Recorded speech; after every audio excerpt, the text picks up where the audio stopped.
อนเช้าบรรยากาศดีดีอากาศเย็นเย็นเบิ่งวิวทางนอกเขางามหลาย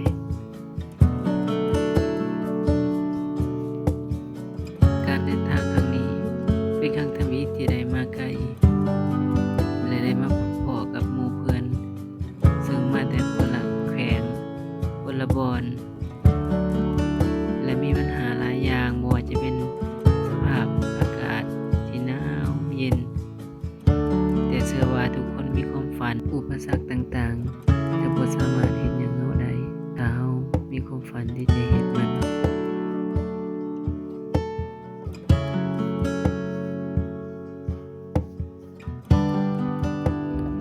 พอถ้าอาบน้ำแล้ว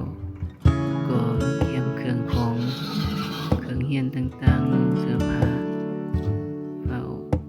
เพื่อต้องไปกินข้าวเช้าให้มันทันในเวลา 8 โมงเช้าเราจะย่างไปโรงเรียนต่อเครื่องก็บ่มีหยังหลายใส่2-3 ชั้นไปมันจะได้อุ่น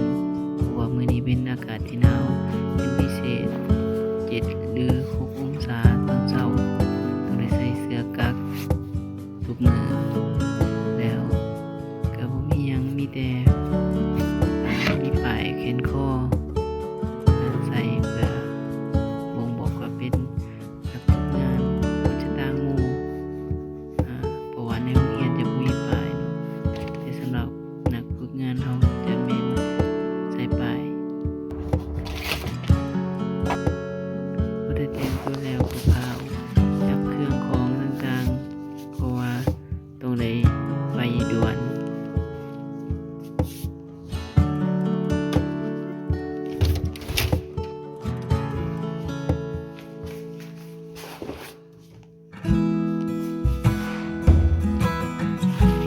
แบงค์แบงค์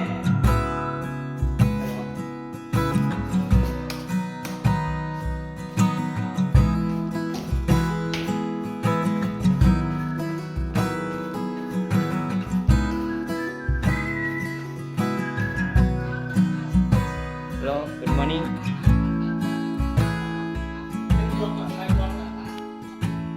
บรรยากาศตอนเช้า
ปิดแล้ว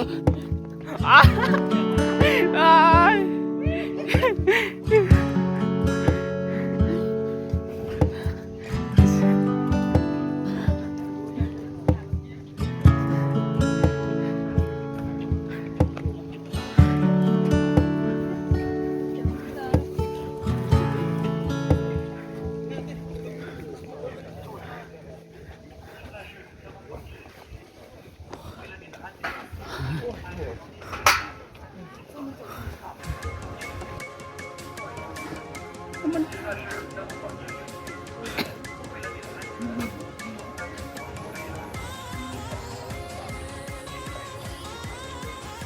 ขึ้นไปอยู่ที่ประมาณ50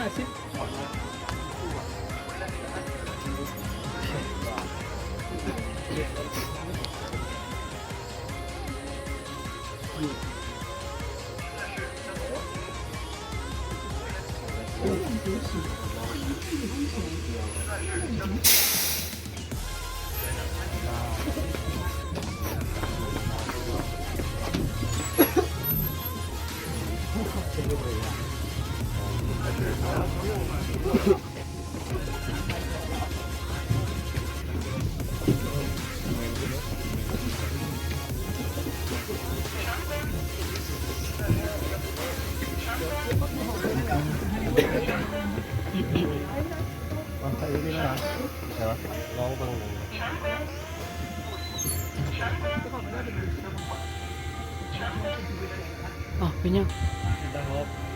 อากาศเย็นมาแล้วนะ อยากชายผมมีที่อยู่นี่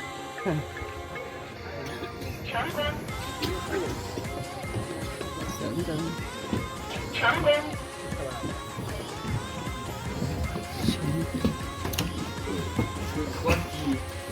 โซฟันใส่เลย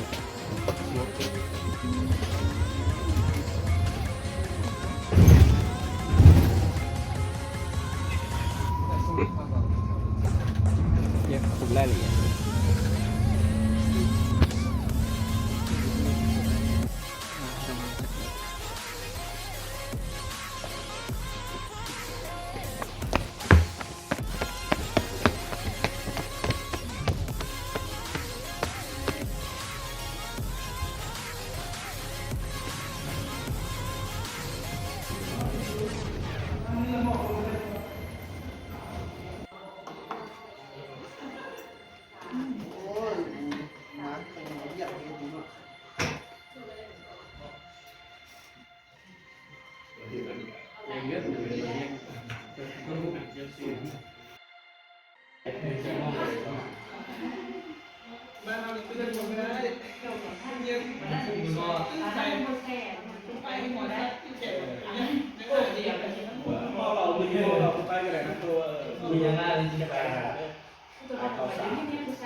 내 고시라 그런 거 이거야. 말해 보여줘.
นี่ครับ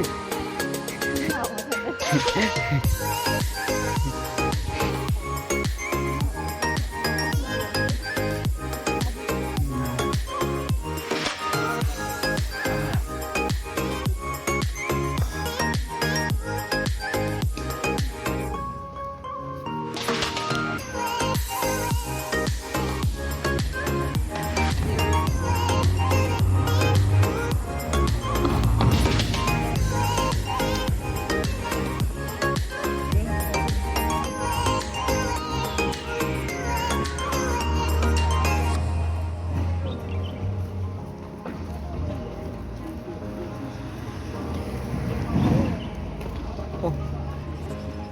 ทางนี้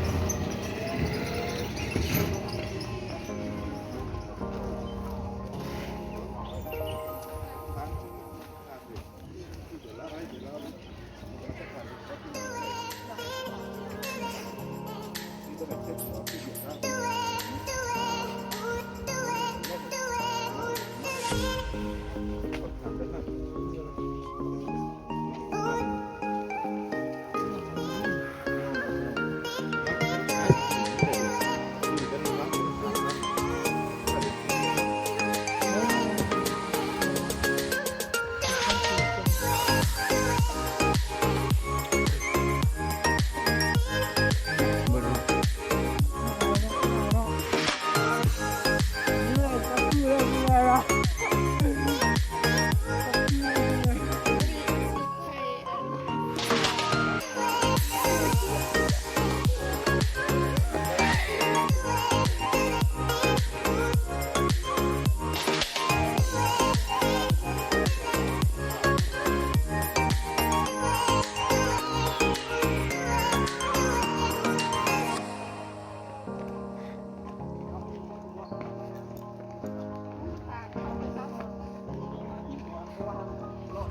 ควร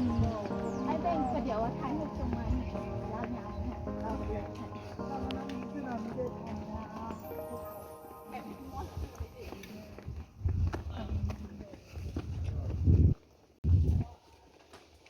กาฟ้า แก้วขาถั่วเลยวะเนี่ย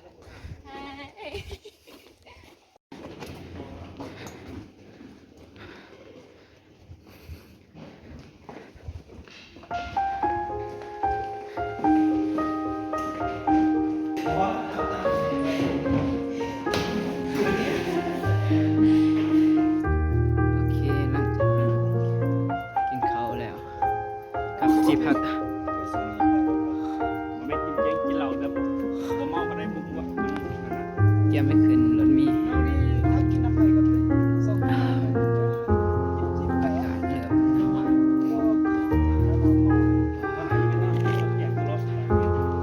ก็จะเนี่ยเบาหนูแล้วเดียว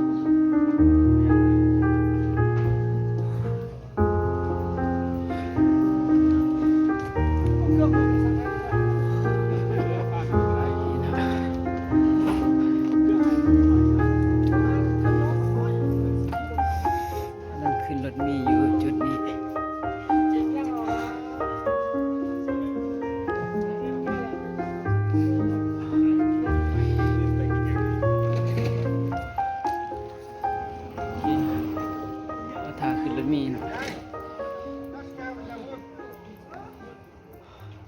าดกันแม่เดี๋ยวคุณออกส่งเขาไม่มีหน้าที่ส่งนะ 高级坐姿，我都是那种绿色的，不管什么穿的，手腕或者那种爱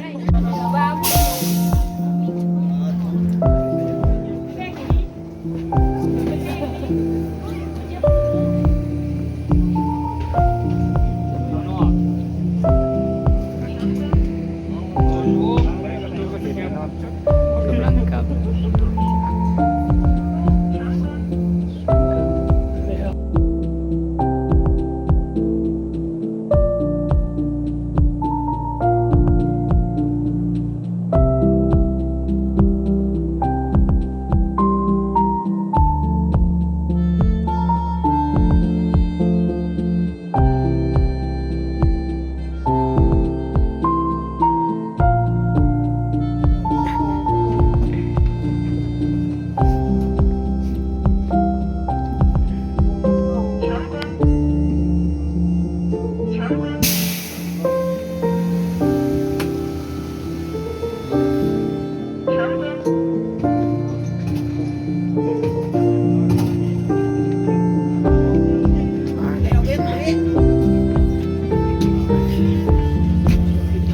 ก็เหมือนเลย เฮ้ยสมพรไฟย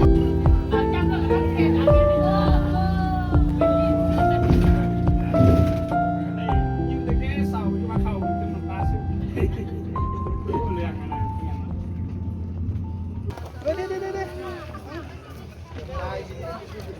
ด็อกเตอร์เจนอินกานาดาลองมาสแกนดู